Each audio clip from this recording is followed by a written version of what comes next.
Ya, perkembangan terbaru terkait dengan Amerika dan China sepertinya ada kabar bagus, tapi juga menurut saya ini adalah half good news. Artinya mungkin kita katakan itu baru setengahnya. Artinya, lagi-lagi kita masih perlu kombinasi dari validasi terkait apakah ini akan terjadi kesepakatan atau justru akan kembali menggantung. Nah, tapi sebelum itu kita juga jangan lupakan bahwa nanti malam kita akan berhadapan dengan pertemuan FOMC yang mana fokus utamanya bukan lagi suku bunga tapi kepada pernyataan ataupun pidato dari ketua Jerome Powell. Ini adalah alasannya. Oke, faktor penggerak market kali ini ada 3 poin. Yang pertama, poin yang akan kita kupas tuntas itu adalah Amerika dan China yang dijadwalkan akan bertemu di akhir pekan nanti. Yang kedua, alasan yang juga tak kalah menarik adalah hasil dari press conference yang terjadi tadi pagi dari PBOC dan badan regulator yang tentunya terkait dengan pasar keuangan ataupun pasar modal di China. Kemudian yang ketiga adalah konflik India-Pakistan. Ini mungkin yang satu hal yang pernah ada dalam pertanyaan, apakah ini akan berpengaruh besar terhadap market dan kira-kira akan seperti apa. Nah, kelihatannya ada konflik antara India-Pakistan ini pecah tadi pagi ya kalau tidak salah. Kita mendapatkan kabar bahwa India menyerang Pakistan atau lebih tepatnya menyerang perbatasan yang ada di antar India dan Pakistan. Hal ini juga dengan keputusan dari India mengakui bahwa itu adalah serangan yang memang ditujukan untuk menyerang salah satu camp yang dicurigai sebagai basis dari teroris di Pakistan. Kira-kira dampaknya akan seperti apa? Nah, kalau kita perhatikan lagi poin pertama yang juga sangat dinantikan, yang juga memang munculnya pas kebetulan pagi tadi, sehingga akhirnya menyebabkan market atau beberapa market bereaksi. Yang pertama adalah kaitannya dengan pengumuman dari Amerika sendiri. Scott Bessent mengatakan akan terjadi pertemuan antara dirinya yang mewakili Amerika dan juga perwakilan dari China. Kali ini diwakili ataupun dipimpin oleh Wakil Perdana Menteri Le Pen. Nah, rencananya ini akan dipertemukan di Swiss dan itu akan terjadi di hari Sabtu dan Minggu. Jadi ada 2 hari berturut-turut mereka kebetulan akan berkunjung ke Swiss. Jadi secara bersamaan waktunya mereka saling berkunjung dan akhirnya menyempatkan untuk bertemu atau bertatap muka untuk membahas kemungkinan-kemungkinan yang bisa terwujud. Hal ini berarti kaitannya dengan tarif ya. Nah, cuma di sini diskusi tersebut menurut Scott Bessent lebih diutamakan adalah untuk mencairkan kebuntuan ataupun mencairkan ya ketegangan di antara kedua belah pihak. Artinya belum tentu akan mencapai kesepakatan tertentu karena itu akan menjadi poin berikutnya setelah minimal ada pertemuan terlebih dulu. Kalau Anda ingat 2 minggu yang lalu dan termasuk minggu lalu saya sempat mengatakan bahwa selama tidak ada pertemuan yang mungkin akan menjadi harapan market itu akan sia-sia. Tapi kalau ada minimal satu saja pertemuan atau katakanlah bertemu fisik, maka itu akan sedikit meredakan ketegangan dan itu yang terjadi teman-teman. Oleh karenanya kalau misalkan lihat dari respon ataupun konfirmasi dari China, karena itu yang paling penting, China pun mengkonfirmasi bahwa ya mereka sudah setuju untuk bertemu dan itu akan dimanfaatkan dengan sangat baik. Pembahasan kaitannya dengan ke depan akan seperti apa dan juga termasuk siapa tahu kalau misalkan ternyata tarif bisa dihapus ya. Nah, respon market bagaimana? Risk asset seperti saham tadi pagi dibuka dengan gap up, sementara emas turun pagi tadi langsung dengan sangat cepat dari 3.400 ya. Kalau tidak salah dari 3.430 sampai ke level 3.360. Dan itu seperti kalau kita lihat dari sisi teknisnya sebetulnya masih tetap mirip dengan apa yang kita bahas ya. Kemarin kita sudah sempat singgung terkait dengan kenaikan, kemudian terkait dengan elite wave, dan itu akan nanti kita akan kupas lebih lanjut di sesi teknikal. Di sisi lain, poin penting yang perlu saya ingatkan di sini adalah pertama, kalaupun misalkan terjadi pertemuan, ingat bahwa ini adalah sebatas komunikasi baru yang kemungkinan belum akan meningkat kepada eskalasi akan terjadinya kesepakatan tertentu. Jadi kita masih harus menunggu sampai konfirmasi tersebut. Apakah akan ada kesepakatan tertentu di antara kedua pihaknya atau hanya sekedar bertemu untuk meredakan atau mencerminkan adanya ya mungkin semacam redanya ketegangan antara hubungan kedua mitra dagang tersebut. Nah, yang kedua, tentunya belum diketahui arah pembicaraannya seperti apa, termasuk potensi kesepakatan apa yang bisa dicapai. Dan yang ketiga adalah pasar untuk sementara waktu ini, karena memang mereka lihatnya adalah itu baru akan terjadi di hari Sabtu dan Minggu, alias di akhir pekan. Maka yang kemungkinan terjadi untuk malam nanti, ya setidaknya minimal tekanan tersebut sudah selesai atau sudah berkurang dan fokus market saat ini mencerna atau akan menunggu sekaligus mencerna dari pernyataan pidato Powell. Nah, jadi teman-teman skip dulu ya, Anda bisa lewatin ini karena berarti market sudah bergerak tadi pagi dan sudah merespon. Harapan saya berarti sebetulnya ini akan direspon sampai atas sesi sore ini ya. Setelah itu mereka akan langsung mengincar kepada Powell speak, artinya pidato Powell, sehingga kemungkinan akan ada ya semacam reverse ataupun bahkan rebound. Tapi apakah seperti itu? Ya, nanti kita akan bahas. Kemudian PBOC mengumumkan stimulus moneter. Ya, ingat ya, Bank Sentral selalu mengumumkan stimulus kaitannya dengan kebijakan moneter. Sementara kalau pemerintah itu kaitannya dengan kebijakan fiskal.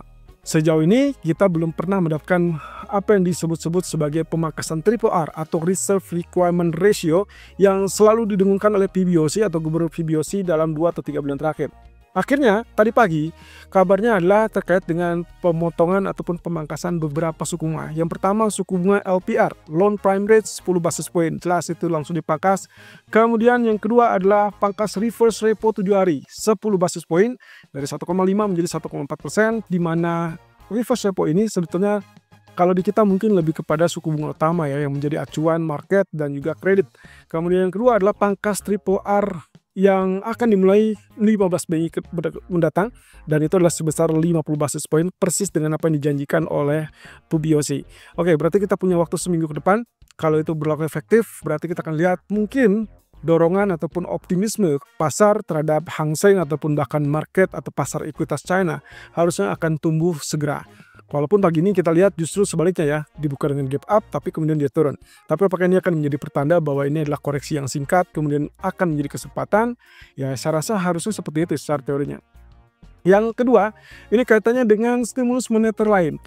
Itu ternyata kita soroti lebih kepada ada tambahan dana sebesar 60 miliar asuransi jangka panjang untuk pasar atau diinvestasikan dalam pasar ekuitas. Ya, saya sih berpikir bahwa ini akan menolong kepada stabilitas di pasar ekuitas. Artinya pasar saham yang kemungkinan akan ditopang dengan stimulus tersebut.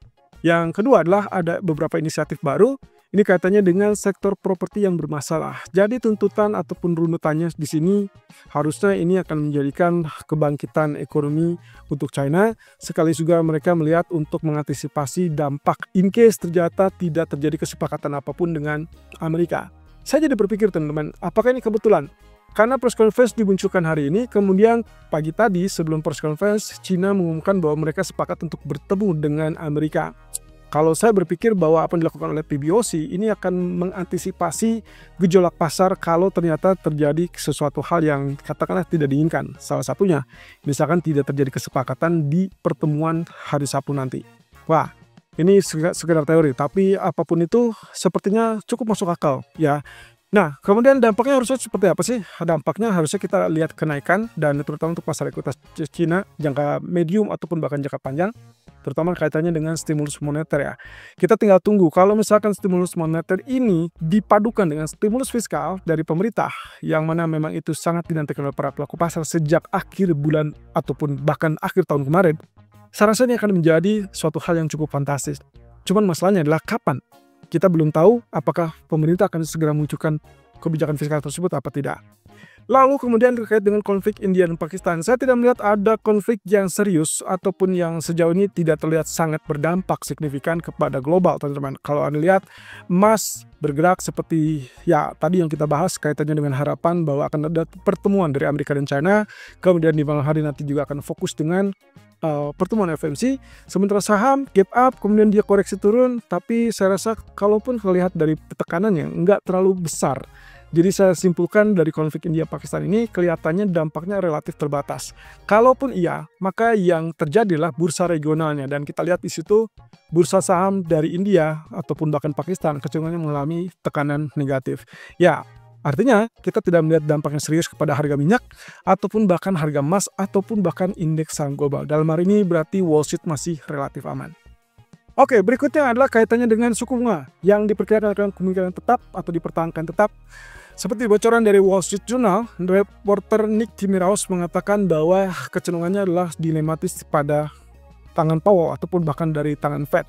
Hal ini berarti diperkirakan masih akan tetap sama, wait and see, kemudian menekankan keengganan Fed untuk melakukan kebijakan yang terburu-buru, artinya mereka masih tetap harus menahan diri.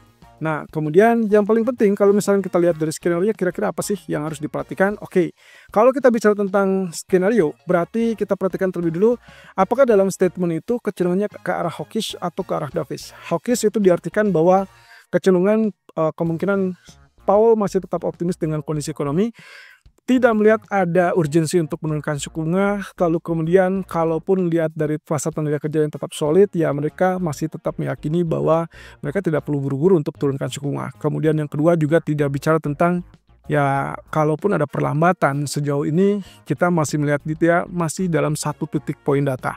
Jadi kita belum lihat ke arah konsistensi data yang negatif menurut Powell. Nah, kali ini terjadi, berarti kita akan lihat itu disimpulkan sebagai sisi hawkish. Dolar akan mengalami penguatan, emas akan berpotensi turun. Saham harusnya turun ya, karena dia tidak memberikan indikasi terjadinya penurunan suku bunga dalam waktu dekat.